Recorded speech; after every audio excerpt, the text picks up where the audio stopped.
स्वागत है आप सभी का आपके अपने YouTube channel all classes maths by Pawan Kumar पर। तो आज का जो हमारा टॉपिक रहेगा वो CDP का रहेगा, जीन पियाजे का संज्ञानात्मक सिद्धांत, जो कि बहुत ही इम्पोर्टेंट रहेगा। तो शुरू करते हैं। सबसे पहले आपको बता दें कि जो जीन पियाजे थे वो किस देश के निवासी थे। तो जीन पियाजे जो है स्विट्जरलैंड के निवासी थे, स्विट्जरलैंड के रहने वाले थे। और इन्होंने बौद्धिक विकास के 4 चरण दिए हैं, जो कि हम आगे पढ़ते हैं। इससे पहले आपको 2 पॉइंट बताते हैं कि जो कि इम्पोर्टेंट है पेपर के लिए और आता भी है, कि बच्चों को नन्हे वैज्ञानिक किसने कहा। तो बच्चों को नन्हे वैज्ञानिक पियाजे ने कहा और बच्चों को सक्रिय निर्माता भी कहा। और इनके अनुसार जो विकास है वो डिसकंटिन्यूस होता है, यानी कि निरंतर नहीं होता। और अर्थात इसके विपरीत जो वाइगोत्स्की है वो क्या कहते हैं, वो कहते हैं कि विकास जो है, विकास को कंटिन्यू माना है वाइगोत्स्की ने, और डिसकंटिन्यूस जो माना है वो पियाजे ने माना है। तो सबसे पहले ये क्या कहते हैं, ये कहते हैं कि बच्चा जो है खुद से सीखता है और वातावरण से सीखता है, यानी कि वातावरण से कनेक्टिविटी बना लेता है। तो बच्चे का संज्ञानात्मक विकास का मतलब क्या है? बच्चे का संज्ञानात्मक विकास का मतलब है खुद से सीखना और वातावरण से सीखना। तो इन्होंने जो है विकास की 4 अवस्थाएं दी है। तो फर्स्ट है संवेदी पेशीय अवस्था, जिसे इंद्रिय जनित अवस्था भी कहते हैं। इसका जो टाइम पीरियड रहेगा वो 0 से 2 वर्ष का रहेगा, 0 से 2 वर्ष तक रहेगा। और जो सेकंड है पूर्व संक्रियात्मक अवस्था, उसका जो टाइम पीरियड है वो 2 वर्ष से लेकर के 7 वर्ष तक है। और थर्ड है मूर्त संक्रियात्मक अवस्था, 7 से 11 वर्ष। और अमूर्त जो संक्रियात्मक अवस्था है वो 11 वर्ष से लेकर के ऊपर तक, वैसे 11 से 15 वर्ष तक माना गया है। तो फर्स्ट शुरू करते हैं संवेदी पेशीय अवस्था। संवेदी पेशीय अवस्था या फिर इंद्रिय जनित अवस्था, सेंसरी मोटर, यानी कि इंद्रियों से संबंधित ये अवस्था है। हमारी जो 5 इंद्रियां हैं, आंख, नाक, कान, जीभ, त्वचा, इससे कनेक्टिविटी बना लेता है बच्चा। इंद्रियों के माध्यम से सीखता है। इसमें बच्चे की जो प्रतिक्रिया है अर्थहीन होती है, यानी कि मीनिंगलेस होती है। और इसमें बच्चा भाषा बोलना शुरू कर देता है, भाषा को सीखता नहीं है। ये हमेशा ध्यान रखना, इससे रिलेटेड क्वेश्चन बनता है आपका, कि जो है पियाजे की कौन सी अवस्था में बच्चा भाषा बोलना शुरू कर देता है परंतु सीखता नहीं है। तो आपका आंसर रहेगा संवेदी पेशीय अवस्था। और इस अवस्था में बच्चा जो है भाषा को अनुकरणात्मक तरीके से सीखना शुरू करता है। इस अवस्था में पियाजे ने सहज स्कीमा शब्द का प्रयोग किया है। और स्कीमा का मतलब क्या है? स्कीमा का मीनिंग है हर अवस्था की अपनी खास बात, हर अवस्था की अपनी खास बात होती है। और स्कीम्स का मीनिंग होता है सभी अवस्थाओं का एक व्यवस्थित संगठन। तो उम्मीद आपको अच्छे से क्लियर हो गई होगी ये फर्स्ट जो स्टेज है, जो जीन पियाजे के द्वारा दी गई थी। दोबारा से देखिए एक बार और, कि इस अवस्था, ये जो अवस्था है वो इंद्रियों से संबंधित है। इसमें बच्चा जो है इंद्रियों के माध्यम से ही सीखता है। इसमें बच्चे की जो एक्टिविटी होती है, जो प्रतिक्रिया होती है, वो मीनिंगलेस ही होती है, अर्थहीन। इसमें बच्चा भाषा बोलना शुरू कर देता है परंतु भाषा को सीखता नहीं है। और इसमें बच्चा भाषा जो है अनुकरणात्मक तरीके से सीखता है। और इस अवस्था में पियाजे ने सहज स्कीमा शब्द का प्रयोग किया है। ये भी क्वेश्चन बनता है यहां से कि पियाजे की कौन सी अवस्था में पियाजे ने सहज स्कीमा शब्द का प्रयोग किया है। तो आपका आंसर होगा सेंसरी मोटर स्टेज, यानी कि संवेदी पेशीय अवस्था। स्कीमा का मीनिंग क्या है? हर अवस्था की अपनी खास बात। और स्कीम्स का मीनिंग है सभी अवस्थाओं का एक व्यवस्थित संगठन। तो आगे हमारा जो नेक्स्ट स्टेज है वह है पूर्व संक्रियात्मक अवस्था, या इसे पूर्व प्रत्यात्मक अवस्था भी कहा जाता है। प्री ऑपरेशनल स्टेज, यानी कि परी कंसेप्चुअल स्टेज। इसका जो टाइम पीरियड रहेगा वो 2 वर्ष से लेकर के 7 वर्ष तक रहेगा। इसमें बच्चा चीजों के लिए अपनी समझ बना लेता है, यानी कि इसमें वस्तु स्थायित्व का गुण आ जाता है बच्चे में इस अवस्था के अंतर्गत। और पियाजे ने इसे वस्तु स्थायित्व अवस्था भी कहा है। इसमें प्रश्न पूछने की जिज्ञासा जो है बच्चे में हो जाती है, जैसे कब, क्यों, कैसे इत्यादि इत्यादि के प्रश्न जो है बोलना शुरू। इसे जो है इस अवस्था को जीन पियाजे ने वैचारिक अवस्था भी कहा है, अर्थात विचारों की अवस्था, और इसमें चिंतन नहीं आता। दोबारा देखिए, इसमें बच्चा क्या करता है, चीजों के लिए अपनी समझ बना लेता है, और इसे जो वस्तु स्थायित्व अवस्था भी कहा जाता है। इसमें प्रश्न पूछने की जिज्ञासा हो जाती है, जैसे कब, क्यों, कैसे आदि। और जीन पियाजे ने इस अवस्था को वैचारिक अवस्था या फिर विचारों की अवस्था कहा है, और इसमें चिंतन नहीं आता। वेरी मोस्ट इंपॉर्टेंट, इस अवस्था में चिंतन नहीं आता बच्चे में। और इस अवस्था के अंतर्गत देखिए, इसमें बच्चे को जोड़ना व घटाना आ जाता है। किस अवस्था के अंतर्गत बच्चे को जो है, जीन पियाजे के किस अवस्था के अंतर्गत बच्चे को जोड़ना व घटाना आ जाता है, तो आपका आंसर क्या रहेगा, पूर्व संक्रियात्मक अवस्था, जो कि सेकंड स्टेज है। इसमें बच्चों में जीववाद उत्पन्न हो जाता है। जीववाद यानी कि एनिज्म, स्कीमा, विचार से संबंधित होता है स्कीमा। इसमें आत्म केंद्रित का गुण भी आ जाता है, यानी कि सेल्फ सेंटर्ड हो जाता है बच्चा इस अवस्था में। अहम केंद्रित, ईगो सेंटर की भावना आ जाती है, ईगो सेंटर हो जाता है बच्चा। और इसमें बच्चा जो है भाषा को सीख लेता है।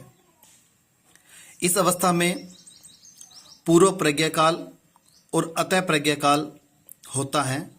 पूर्व प्रज्ञाकाल यानी कि 2 से 4 वर्ष तक का माना जाता है, और अतः प्रज्ञाकाल यानी कि बाद में, पूर्व पहले और अतः बाद में, प्रज्ञाकाल 4 से 7 वर्ष तक का माना गया। बच्चे को जोड़ना व घटाना आ जाता है।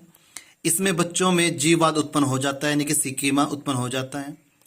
और इसमें बच्चा जो सेल्फ सेंटर्ड का गुण आ जाता है बच्चों में, अहम केंद्रित का गुण आ जाता है। और इसमें बच्चा भाषा सीख लेता है। और जो है इसका जो टाइम पीरियड है इस अवस्था का 2 से 7 वर्ष का है, और इनको 2 भागों में बांटा गया है। इस अवस्था में शब्दों का भी प्रयोग किया गया है।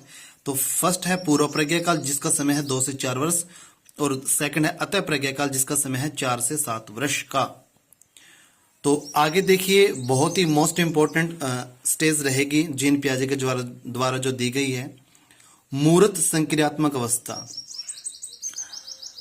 जो थर्ड स्टेज है मूर्त संक्रियात्मक अवस्था, इसका जो समय है वो बच्चे में 7 से 11 वर्ष तक का माना गया है। मूर्त का मतलब होता है ठोस, यानी कि सॉलिड। इसमें बच्चा क्या करता है, चिंतन करना शुरू कर देता है इस अवस्था में। सेकंड स्टेज में चिंतन नहीं करता, चिंतन का गुण नहीं आता। लेकिन थर्ड स्टेज में आते ही बच्चा जो है 7 से 11 वर्ष के एज में बच्चा जो है चिंतन करना शुरू कर देता है। इसमें बच्चा मूर्त चिंतन जो है प्रारंभ करता है, ठोस चिंतन। इसमें जो स्कीमा का प्रयोग किया गया है, वैचारिक गुण क्या आता है, कंजर्वेशन समानता। यानी कि कंजर्वेशन का मतलब होता है जैसे मैथ से संबंधित जो मैथमेटिकली जो कैलकुलेशन वगैरह वो करना शुरू कर देता है। जैसे समानता, जैसे हिस्सा है अंशपूर्ण का ज्ञान, जैसे सर्कल है तो सर्कल हाफ फिल है या क्वार्टर है, ठीक है, या कंप्लीट फिल है, तो ऐसा गुण आ जाता है बच्चे में। वर्गीकरण यानी कि बांटना, भाई ये सर्कल है, ये आयत है, ये ट्रायंगल है, त्रिभुज है, ऐसा गुण आ जाता है। और विचारों में विलोमता आती है, क्रमबद्धता यानी कि आरोही अवरोही का गुण जो है आ जाता है बच्चे में। और इस अवस्था को जो है पियाजे ने पलटावी अवस्था भी कहा है। तो वेरी इंपॉर्टेंट क्वेश्चन आपका बनता है यहां से कि जीन पियाजे के अनुसार जीन पियाजे की किस अवस्था को पलटावी अवस्था भी कहते हैं। तो आपका आंसर क्या रहेगा, मूर्त संक्रियात्मक अवस्था। जैसे विचारों में विलोमता, जैसे 10 और 6 है, ये प्लस का साइन है तो बता देगा बच्चा कि 10 और 6 16 है। यहाँ पे माइनस है तो 10 - 6 4। तो ऐसा गुण जो है आ जाता है इस अवस्था में। और इस अवस्था में बच्चा जो है तार्किक रूप से यानी कि तर्क करने लग जाता है। इस अवस्था में तार्किक रूप से वस्तुओं व घटनाओं के विषय में चिंतन भी प्रारंभ करता है। वेरी इंपॉर्टेंट, कि किस अवस्था में बच्चा तार्किक रूप से वस्तुओं व घटनाओं के विषय में चिंतन प्रारंभ कर देता है। तो आपका आंसर क्या रहेगा? मूर्त संक्रियात्मक अवस्था। तो वेरी इंपॉर्टेंट। नेक्स्ट जो अवस्था है, फोर्थ जो स्टेज है, वो है अमूर्त संक्रियात्मक अवस्था। अमूर्त संक्रियात्मक अवस्था, इस अवस्था का जो समय है वो 11 वर्ष से लेकर के 15 वर्ष तक रहेगा बच्चे में। और इसमें बच्चा जो है भावनाएं, कल्पनाओं के बारे में चिंतन करता है। भावनाओं, कल्पनाओं के बारे में चिंतन करता है अमूर्त संक्रियात्मक अवस्था में। एब्स्ट्रैक्ट बोलते हैं इसे। इसमें बच्चा का मूर्त चिंतन विकसित हो जाता है। मूर्त चिंतन जो है इस एज तक आते आते इसमें बच्चा का मूर्त जो चिंतन है विकसित हो जाता है। इसमें बच्चा जो है अमूर्त चिंतन प्रारंभ कर देता है और इसमें बच्चे का मानसिक द्वंद्व जो है वो होता है भाई। और इसे औपचारिक संक्रियात्मक अवस्था भी कहते हैं। किस अवस्था को औपचारिक संक्रियात्मक अवस्था भी कहते हैं? जीन पियाजे के अनुसार जो 11 वर्ष से ऊपर तक रहती है। आपका आंसर रहेगा अमूर्त संक्रियात्मक अवस्था, जिसका समय रहेगा 11 वर्ष से लेकर के 15 वर्ष तक। तो ये 4 स्टेजेस जो है दी है जीन पियाजे ने। और पियाजे ने जो है एक शब्द अनुकूलन या संतुलन का भी प्रयोग किया है, अडेप्टेशन जिसको हम कहते हैं। पियाजे के अनुसार क्या कहता है कि पियाजे का बच्चा जो खुद सीखता है और वातावरण से सीखता है। इन दोनों के बीच जो है सामंजस्य यानी कि एडजस्टमेंट स्थापित करता है। अनुकूलन संतुलन यानी कि अडेप्टेशन कहलाता है। तो अनुकूलन या संतुलन देखिए, इसको 2 भागों में जो बांटा है, कैटेगराइज किया है। तो फर्स्ट है आत्मसातकरण जिसको एसिमिलेशन कहते हैं, और सेकंड है समाविष्टीकरण या समंजन, मोस्ट इंपॉर्टेंट। तो आत्मसातकरण यानी कि एसिमिलेशन का मतलब होता है, एसिमिलेशन का मतलब होता है ग्रहण करना। किसी भी स्थिति से बच्चा खुद कुछ भी ग्रहण करें, किसी भी कंडीशन से बच्चा कुछ भी यदि ग्रहण करता है तो वह कहलाता है आत्मसातकरण।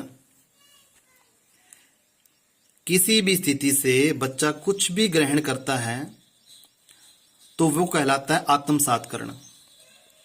और समाविष्टीकरण क्या कहलाता है, जिसे समंजन कहा जाता है, कि कुछ नया सीखने के बाद अपने पूर्व ज्ञान में परिवर्तन या बदलाव करना या संशोधन करना या सुधार करना, वो समाविष्टीकरण या समंजन कहलाता है। कुछ नया सीखने के बाद अपने पहले वाले ज्ञान में बदलाव, परिवर्तन या संशोधन करना या सुधार करना, वो कहलाता है समाविष्टीकरण। और किसी भी कंडीशन से बच्चा कुछ भी यदि ग्रहण करता तो वो कहलाता है आत्मसातकरण। तो उम्मीद है आपको आत्मसातकरण और समाविष्टीकरण में डिफरेंस पता लग गया होगा। तो ये था जीन पियाजे का संज्ञानात्मक विकास सिद्धांत।